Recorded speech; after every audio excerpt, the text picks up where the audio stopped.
And ఎప్పుడైనా market టైంలో అమ్మేయచ్చు, కొనేయచ్చు. కానీ ఇది నెట్ అసెట్ వాల్యూ మీద ఆధారపడి ఉంటుంది. నెట్ అసెట్ వాల్యూ అనేది తర్వాత చెప్తాను.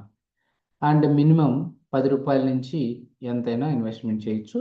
కొంచెం ఇది 500 నుంచి రూ. 1000 నుంచి మొదలు పెట్టచ్చు. ఎక్స్పెన్స్ రేషియో దీని ఖర్చు 0.05% టు 0.5%. కానీ ఇండెక్స్ ఫండ్కి 0.1% to 0.75% dividend options to receive the dividend instantly or reinvest them. ఇది రీఇన్వెస్ట్ అంటిల్ డిస్ట్రిబ్యూషన్ డేట్, గుర్తుపెట్టుకోండి. సో మనకి చాలా ఫ్లెక్సిబిలిటీగా ఉంటుంది. ఇది లెస్ ఫ్లెక్సిబిలిటీగా ఉంటుంది. ట్రేడింగ్ అట్ నెట్ అసెట్ వాల్యూలో ఉంటుందండి.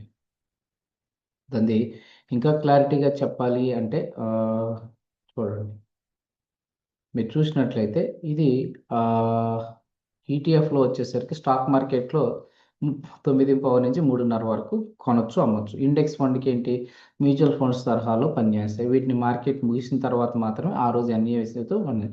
ట్రేడింగ్ మరియు ధర అంటే ఈటీఎఫ్ ధరలు మార్కెట్ ఒడిదుడుకులను బట్టి అనుగుణంగా 5 నిమిషాలకు మారుతూ ఉంటాయి. కాబట్టి ఏంటంటే ఆర్డర్లో ఈటీఎఫ్లు మీరు లిమిట్ ఆర్డర్ లేదా స్టాప్ లాస్ ఆర్డర్ పెట్టుకోవచ్చు. ఇది ఇండెక్స్ ఫండ్కు సాధ్యపడదండి. ఎక్స్పెన్స్ రేషియో గురించి మాట్లాడాను, రిస్క్ మేనేజ్మెంట్ బాగుంటుంది, అన్నీ కూడా దీంట్లో బాగుంటుంది. నెక్స్ట్ వచ్చేసరికి మీరు ఎప్పుడెప్పుడు ఎదురు చూస్తున్న గోల్డ్ ఈటీఎఫ్లు, డిఫరెంట్ టైప్స్ ఆఫ్ సిల్వర్ ఈటీఎఫ్లు, సెక్టార్ ఈటీఎఫ్లు, బాండ్ ఈటీఎఫ్ల గురించి కూడా మాట్లాడతాం, కంగారు పడకండి. ఇవన్నీ కూడా క్లారిటీగా 1 బై 1 ఇస్తాను. బట్ కొంచెం ఓపికతో చివరి వరకు చూడటానికి ట్రై చేయండి. తర్వాత గోల్డ్ ఈటీఎఫ్, ఇందులో ఉండే బంగారం 99.5% స్వచ్ఛంతో ఉంటుంది. కాబట్టి నాణ్యమైన విషయంలో మోసపోయే అవకాశం లేదు. బంగారాన్ని ఇంట్లో లేదా లాకర్లో దాచుకోవాల్సిన అవసరం లేదు. ఇది డిజిటల్ రూపంలో మీ డీమ్యాట్ అకౌంట్లో సురక్షితంగా ఉంటాయి. తక్కువ ఖర్చు, ఆభరణాలు కొన్నప్పుడు ఉండే మేకింగ్ ఛార్జెస్ లేదా మేస్లు ఉండవు. మార్కెట్ సమయంలో ఎప్పుడైనా వీటిని అమ్మి నగదుగా మార్చుకోవచ్చు. 2 రిస్క్ ఏముంటాయి దీంట్లో? సో మార్కెట్ వాలటాలిటీ, అంతర్జాతీయ మార్కెట్లో బంగారు ధరలు మారినప్పుడు ఈటీఎఫ్ ధర కూడా మారుతుంది. ఎకనామిక్ ఫ్యాక్టర్స్, వడ్డీ రేటు పెరిగినప్పుడు సాధారణ బంగార ధరలు కంపల్సరీ కొంచెం అటు ఇటుగా ఉంటుంది. పొలిటికల్ రిస్క్, జాగ్రఫికల్ టెన్షన్ లేదా యుద్ధాల సమయంలో బంగారు ధరలు విపరీతంగా పెరగవచ్చు లేదా తగ్గవచ్చు. నెక్స్ట్ గోల్డ్ బీటీఎఫ్లో మనకు ఉన్నటువంటి గోల్డ్ బీస్ అంటే నిపాన్ ఇండియా ఓన్లీ గోల్డ్ ఈటీఎఫ్లు అండి. హెచ్డిఎఫ్సి గోల్డ్ ఈటీఎఫ్లు, ఎస్బీఐ గోల్డ్ ఈటీఎఫ్లు, ఐసిఐసి ఇట్లా చాలా చెప్పొచ్చండి.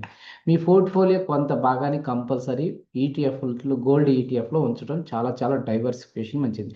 స్టాక్ మార్కెట్ పడిపోయినప్పుడు సాధారణంగా బంగారు ధరలు పెరుగుతాయండి. ఇవి మీ పెట్టుబడులని రక్షిస్తాయి, గుర్తుపెట్టుకొని. నెక్స్ట్ సిల్వర్ ఈటీఎఫ్ అంటే ఏంటంటే ఇది ఒక ఇన్వెస్ట్మెంట్ స్కీమ్. ఇది దేశీయ వెండి ధరలు అంటే ఫిజికల్ సిల్వర్ పొజిషన్ అండి. మీరు కొనే ప్రతి యూనిట్ వెనుక ఫండ్ హౌస్ అయితే అంత విలువైన అత్యంత స్వచ్ఛమైన వెండిని ఇక్కడ ఇస్తుందండి, గుర్తుపెట్టుకోండి.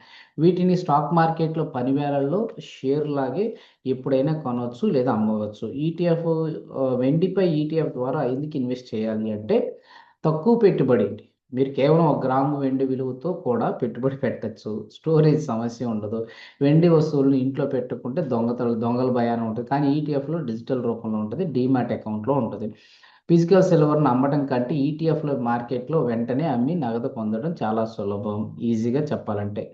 బంగారం కేవలం ఆభరణాలకే పరిమితం. కానీ వెండి ఎలక్ట్రానిక్, సోలార్ ప్యానెల్స్ మరి ఎలక్ట్రిక్ వాహనాలకు ఎక్కువగా వాడతారు. దీనివల్ల దీనికి భవిష్యత్తులో మంచి డిమాండ్ ఉంటుందండి, గుర్తుపెట్టుకోండి. రిస్క్ అండ్ మేనేజ్మెంట్, ఇది హై వాలటాలిటీ. బంగారం కంటే వెండి ధరలు చాలా వేగంగా మారుతూ ఉంటాయి. అలాంటి అంతర్జాతీయంగా ఆర్థిక పరిస్థితులు మరియు పారిశ్రామిక ఉత్పత్తి తగ్గితే వెండి ధరలపై కూడా ప్రభావం చూపిస్తుంది. అసలు వెండి ధరలకు మరియు ఈటీఎఫ్ ధరలకు మధ్య స్వల్ప తేడా వస్తుంది. ఓకే, సిల్వర్ బీస్ అని అంటే నిపాన్ ఇండియా ఉంటుంది, దాంట్లో పర్చేజ్ చేసుకోండి. నెక్స్ట్ మనకి వెండి అనేది ఒక కమోడిటీ మాత్రమే కాదు, అది ఒక ఎకానమీ అంటే బిజినెస్ లాంటిదండి. మార్కెట్ డౌన్ సమయంలో పోర్ట్ఫోలియోను చాలా ఇది బాగా రక్షిస్తుంది. Only diversification.